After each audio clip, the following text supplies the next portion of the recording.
بسم اللہ الرحمن الرحیم۔ باب ذکر نسواں میں اگر میں قدم رکھوں تو یہ ذہن میں رہے کہ قرآن میں سورہ رجال تو نہیں ہے مگر سورہ نساء ہے۔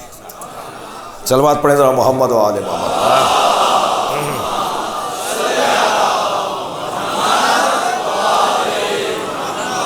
لہذا اللہ نے ارشاد فرمایا من عمل صالحا من ذکر او انثی، جو بھی اچھا کام کرے گا چاہے وہ مرد ہو یا عورت،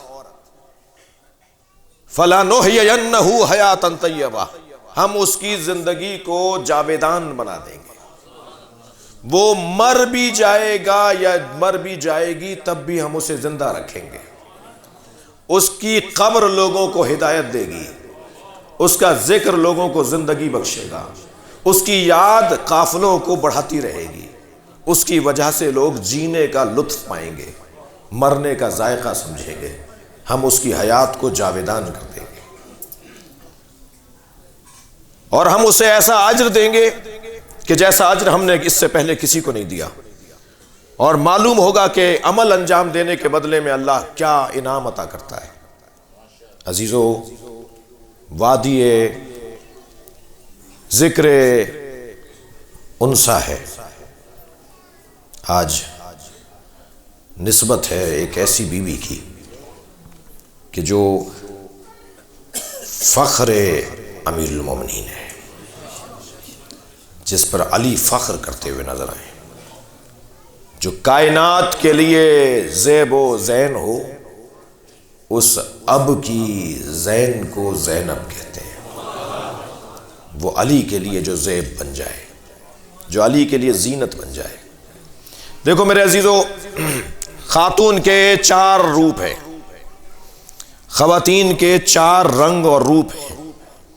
خواتین 4 روپوں میں اور 4 حلیوں میں ہمیں نظر آتی ہیں۔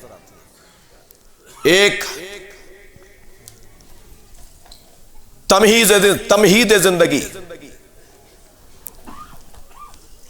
ایک اصل زندگی، ایک نتیجہ زندگی اور ایک حسن زندگی۔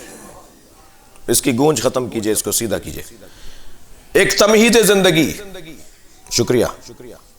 خاتون کبھی رنگ اپناتی ہے، روپ اپناتی ہے، جس کو میں اپنی اصطلاح میں کہہ رہا ہوں تمہید زندگی۔ خاتون کا جب حلیہ تبدیل ہوتا ہے تو وہ ایک اور رنگ اپناتی ہے اور وہ ہے اصل زندگی۔ پھر اور آگے بڑھتی ہے تو وہ ہے نتیجہ زندگی، اور پھر ایک ایسا مرحلہ بھی ہے کہ جو ہے حسن زندگی۔ وہ جو تمہید زندگی ہے اسے بیٹی کہتے ہیں، جسے دیکھ کر جینے کا دل کرے، جس کی وجہ سے زندگی گزارنے کا شوق بڑھے۔ تھکا ماندہ گھر میں پہنچا اور بیٹی کو دیکھ کر ساری تکان دور۔ ایک صاحب کے چھٹی بیٹی ہوئی تو وہ لڈو بانٹ رہے تھے۔ کسی نے کہا صاحب یہاں تو پہلی بیٹی ہو جائے تو گردن لٹک جاتی ہے، اور بیٹا ہو تو لڈو بانٹتے ہیں، آپ کے چھٹی بیٹی ہو رہی ہے اور آپ لڈو بانٹ رہے ہیں۔ کہنے لگے میری تو اور بھی اللہ سے دعا ہے کہ اب بھی مجھے اولاد ملے تو وہ بیٹی ہی ملے۔ کہنے لگے بھائی ماجرا کیا ہے، تمہاری سوچ تو کچھ مختلف لگتی ہے۔ کہنے لگے توجہ چاہوں گا، کہنے لگے جی بیٹھ جائیے بیٹھ جائیے۔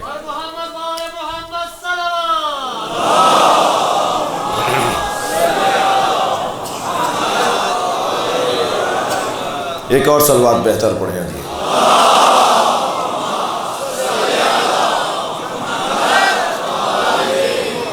اس سے بہتر اور بلند صلوات پڑھیں۔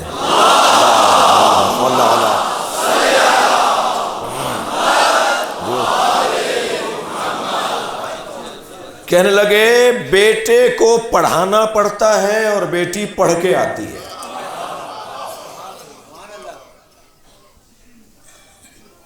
آپ کبھی گھر میں جائیے، بیٹا بھی ہو اور بیٹی بھی ہو آپ کے، تو آپ نے گھر میں داخل ہوتے کے ساتھ ہی جب آواز لگائی تو فرزند ارجمند بیٹے صاحب، آج کل کی بات کر رہا ہوں، موبائل میں کچھ کر رہے ہیں۔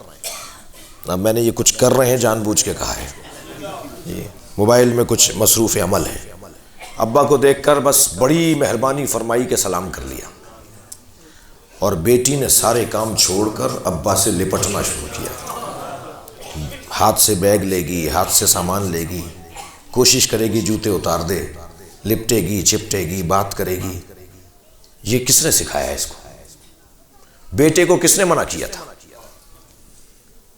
بیٹی اخلاقیات، رافت، محبت، حسن، جمال، مودت لے کر آتی ہے۔ حضرت ابراہیم جیسے دعا کر رہے ہیں، یا اللہ مجھے بیٹی عطا فرما۔ سرکار دو جہاں کو اللہ نے اگر کچھ دیا ہے تو اسے بیٹی کہا جاتا ہے۔ جی بہت کچھ دیا ہے، مگر سب کچھ دینے کے بعد بھی اللہ نے نہیں کہا کہ ہم نے تمہیں عطا کر دیا کوثر، بیٹی دے کے کہا کہ ہم نے تمہیں خیر ہی خیر دے دی۔ اللہ کی عطائیں ساری ایک طرف اور سیدہ ایک طرف۔ اللہ اکبر۔ جن عورتوں کے ہاں پہلا بچہ، پہلی اولاد بیٹی ہوتی ہے، وہ ان عورتوں پر فضیلت رکھتی ہیں جن کے ہاں پہلا بچہ بیٹا ہوتا ہو۔ حدیث سنا دی ہے میں نے آپ کو۔ ممکن ہے کوئی کہے کہ صاحب یہ تو ہمارے ہاتھ میں ہی نہیں ہے، تو ہاں کچھ فضیلتیں عطائی بھی تو ہوتی ہیں، کچھ فضیلتیں جزائی ہوتی ہیں، کچھ فضیلتیں عطائی ہوتی ہیں۔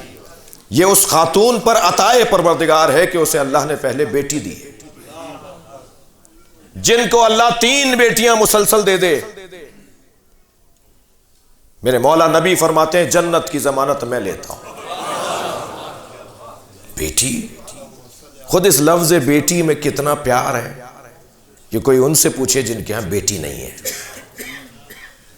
یہ ہے تمہید زندگی۔ جینے کا مزہ آتا ہے، جینے کے لیے کا شوق بڑھتا ہے کہ ابھی اور مجھے زندہ رہنا ہے، مجھے بیٹی ملی ہے۔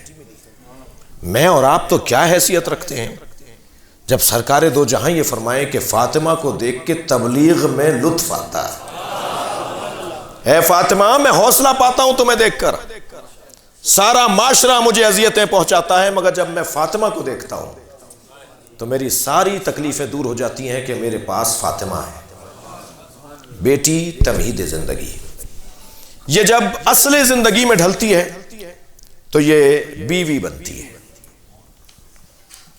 بیٹی جب زوجہ بن جائے تو یہ اصل زندگی ہے۔ خبردار بیٹیوں کو گھر نہ بٹھاؤ، وقت آ جانے پر، اہل مل جانے پر، کف مل جانے پر، ظاہری اور بظاہر کوئی اگر ہم پلہ ہے مل جانے پر ان کو بیا دو۔ البتہ تعلیم، پڑھائی ان کی اپنی جگہ ضروری ہے، اس لیے کہ اگر خاتون تعلیم یافتہ نہیں ہوگی تو سماج تعلیم یافتہ نہیں ہوگا۔